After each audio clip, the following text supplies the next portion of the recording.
Magandang tanghali po sa inyo. Ngayon araw po ng Sunday. Nandito po tayo ngayon sa isang barangay sa may Distrito 2 at tayo iikot at titingnan natin kung bakit ganito ang sitwasyon dito at kung ano ang itsura nitong lugar na to. So mga kaibigan, ito po ang barangay 208. Ayan. So mga kaibigan, nandito tayo, ikot tayo. Are, vlog. Bakit? Anong Papakita lang natin na obstruction to. Oo. Obstruction. Matagal ang obstruction yun hanggang doon.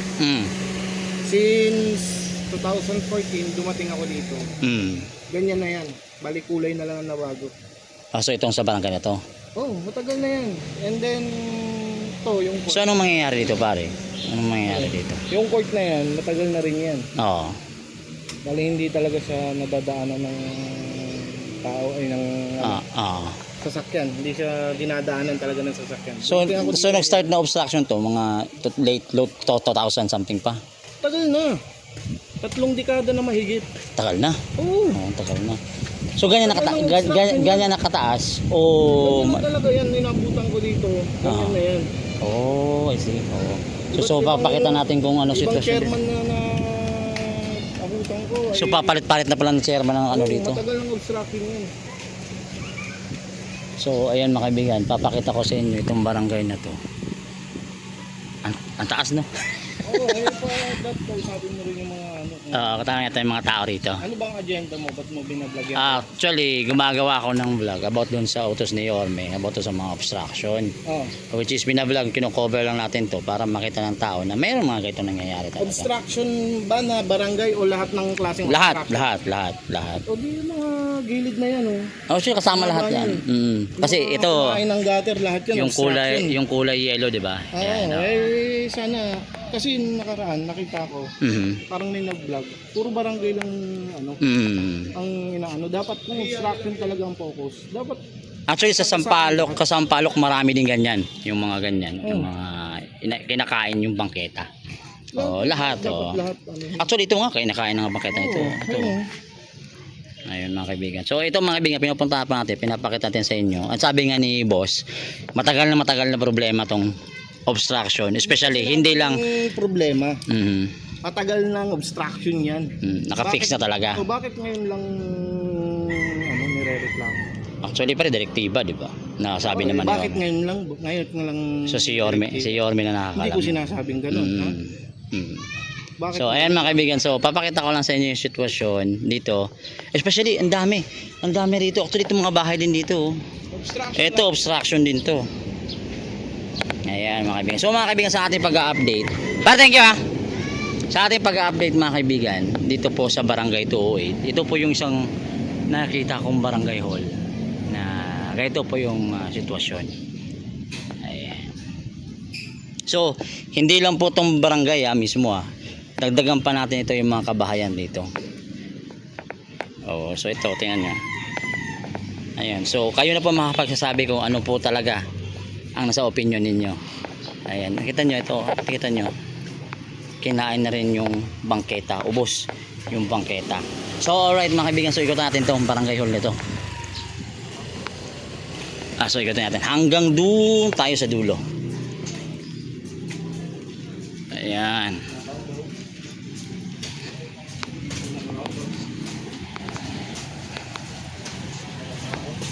So ito maliwanag na obstruction. So ito bina-vlog ko natin, hindi po sa naninira tayo. Pero pakita natin yung direktiba ni Yorme kung bakit may mga ganitong sitwasyon sa lungsod ng Manila. Kasi sabi nga ni Yorme, diretso sinabi ni Yorme na pag obstruction. Alright, so mga kaibigan, so kamusta? Okay lang. Ito, tatanungin ko to, idol ko to supporter ko to boss, alam mo naman nag-iikot tayo dahil sa mga obstruction sa lungsod ng Maynila. So ito nakita ko, hindi lang barangay hall pati mismo yung mga kabahayan dito may sinakop na rin yung bangketa. So idol, ano masasabi mo dyan? Ano masasabi mo dyan?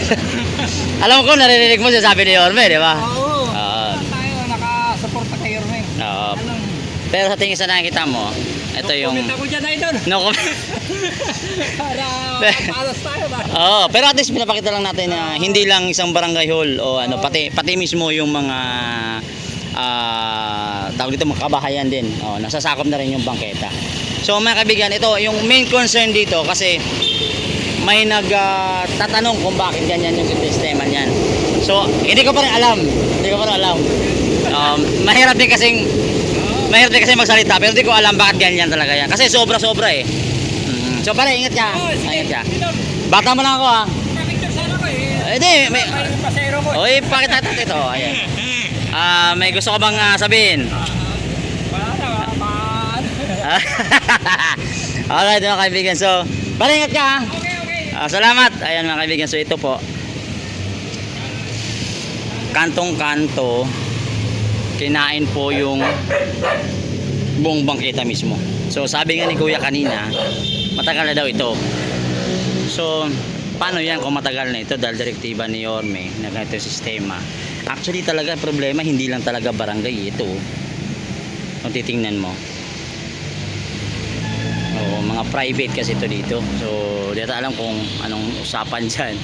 Pero yun talaga yung bangketa talaga. Ay nako. Totoo lang minsan. Nay, pwede magtanong Nay? Pwede magtanong? Nay, ito bang barangay hall na ganito? Matagal na po ba itong ganyan? Hindi ko alam, ano ka lang dito. Ay, hindi ka taga rito? Sige po. So kasi ito bagong gawa lang ito. Pero itong kabilang side ay lumang-luma na. May side kasi nito, ito ba ito bagong gawa to? Hindi ko pa alam kung nalipatan na to, pero nakalagay. So cost nito is 9,727,000. So ito itsura niya. So tingin ko magigiba to. Tingin ko lang ha. Laki ng kinain. Talagang tingnan nyo oh. So yun nga. Hay ate. So ito din, actually hindi lang ito, hanggang dun sa dulo pa. Mahaba-haba pa to, may mga bahay din dito na nangain na rin ng obstruction. Grabe, hindi mo talaga masabi sa totoo lang.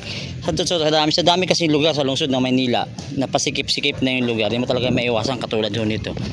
Hanggang dun na sa may dulo ata oh. Yung mga kabaan nito, tingnan nyo. Talagang kinakain na yung bangketa. Ito din, ganito din oh.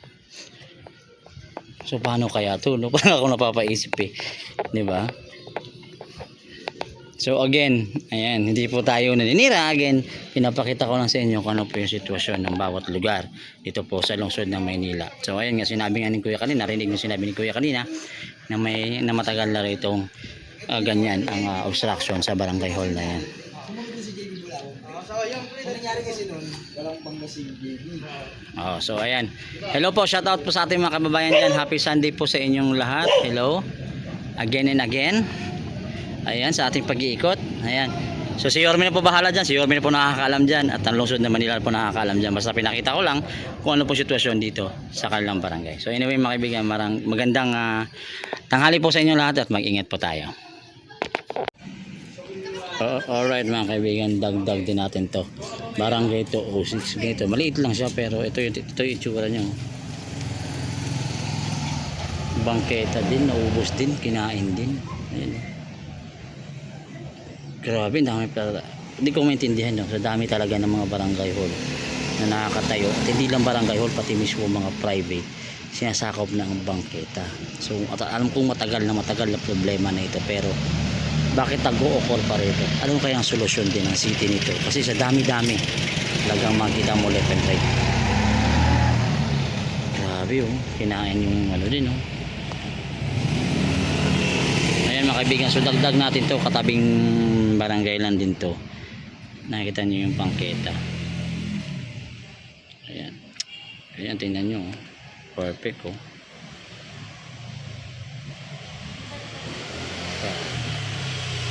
So yun lang, pinaanan ko lang, pinakita ko lang sa inyo, dinagdag ko lang.